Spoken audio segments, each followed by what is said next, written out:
What's up YouTube, my name is Sam. I work under the artist name of Kaio. I'm going to be breaking down how I made my new track Violet Dreams. It's out on the 29th of March on Lo-Fi Dynasty Records. I'm going to play a preview of that track and then we'll get into the project file and we'll see how I made it.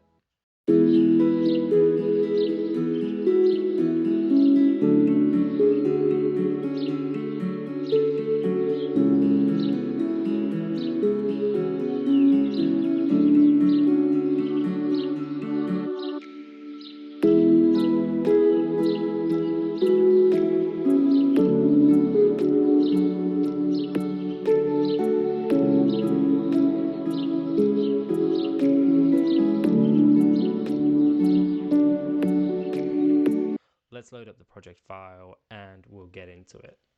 So this here's project file. I started this beat the same way I start pretty much all of my beats, which is with the Labs soft piano. Really great free plugin. It sounds amazing. It's got a really good sound for lo-fi beats. Let's have a look to see what we've got going on here.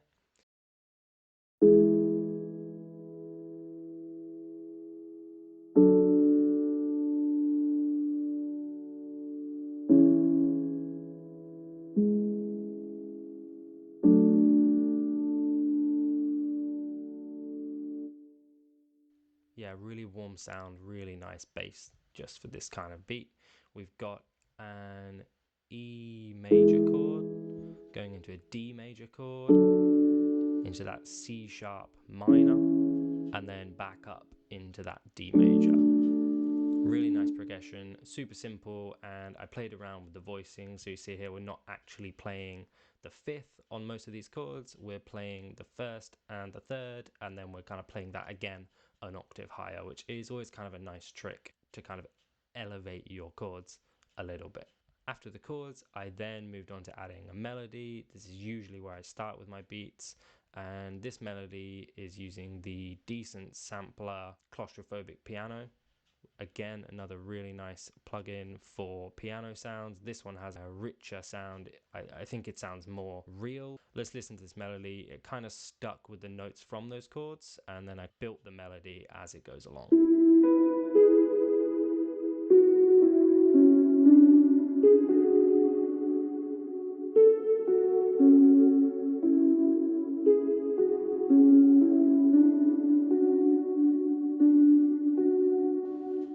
And as you can hear there, it's got quite a lot of reverb. I'm using the Valhalla super massive plugin just on the default preset, turned down to almost about 50%. You don't want it to be too much. And then Cymatic's Origin on the drop of time preset, turned all the sound off. But then again, just turned that down, as well as kind of an EQ rolling off some highs and lows and some frequencies that I didn't really like. After that melody, I felt like the beat was still a little bit thin, so I wanted to add some more textures and add some more layers. So we started off with a guitar, and this is kind of just playing back and forth of the first and the fifth of each chord. So that sounds like this.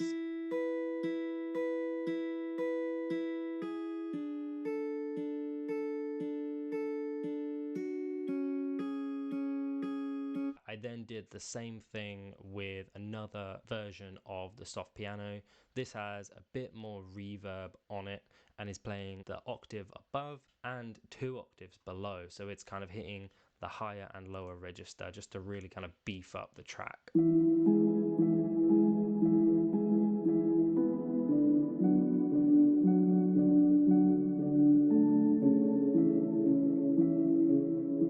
So those are both kind of adding some movement to the track, just kind of adding some more depth. So altogether now what we've got sounds like this.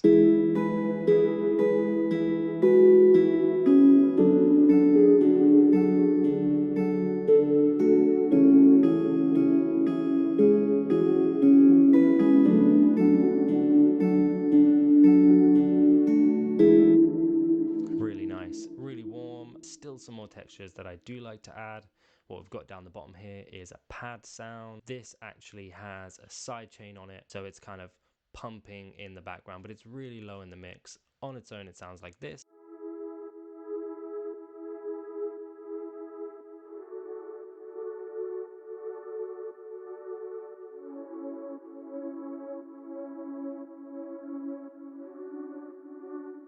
again following the same chords but different voicings, and that adds a really nice higher frequency airiness, a kind of dreaminess to the track, which I think sounds really great.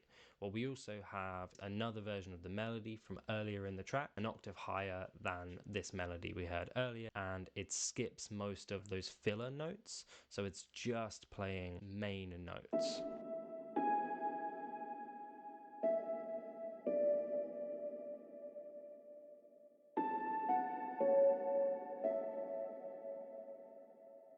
And that is a melody that I used earlier in the track, and then just for this kind of ending section after the bridge, I bring it all together. Finally, the last instrumental element was this pluck. I like to do this in a lot of my songs as it adds a really nice dynamic element. It's just one note that's just plucked throughout with quite a bit of delay and a load of reverb, and just sounds like this.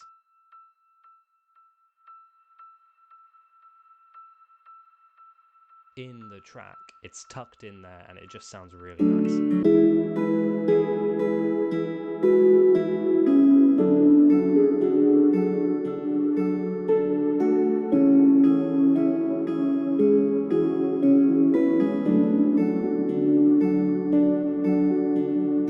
And you can see here that I've automated this pluck to go from left to right, just sweeping across continuously, so it adds just another element of movement into the track. So that's pretty much all of the instrumental elements of the track. Let's have a look at the bass. This is just a stock classic 80s bass from FL Studio. Really nice sounding bass if you just do a tiny bit of work to it. So I just roll off all of the mediums and highs above sort of 3 to 500. That gets rid of the pluck sound, and then it's just this nice warm bass. Let's take a listen to how that sounds.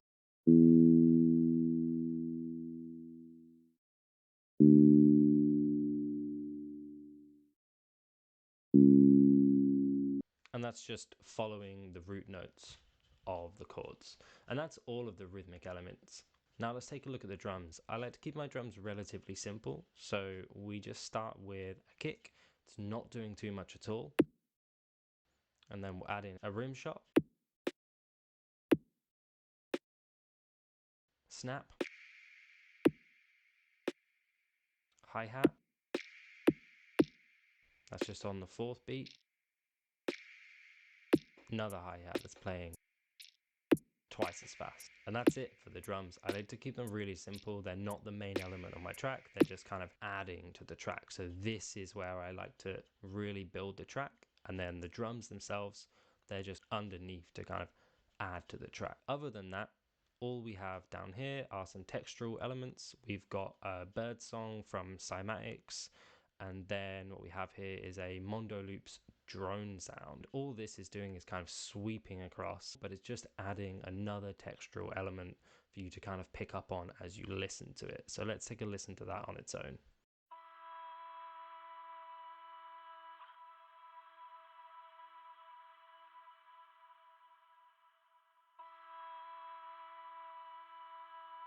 So it doesn't really sound that great on its own, but in with everything else all together, it sounds really nice.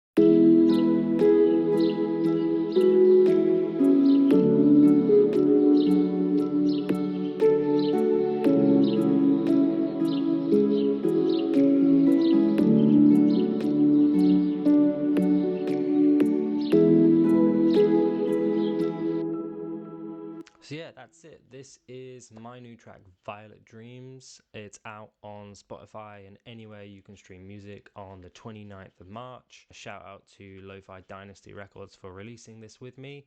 I'm just going to play from the bridge onwards again, and you can just kind of listen to the rest of this song.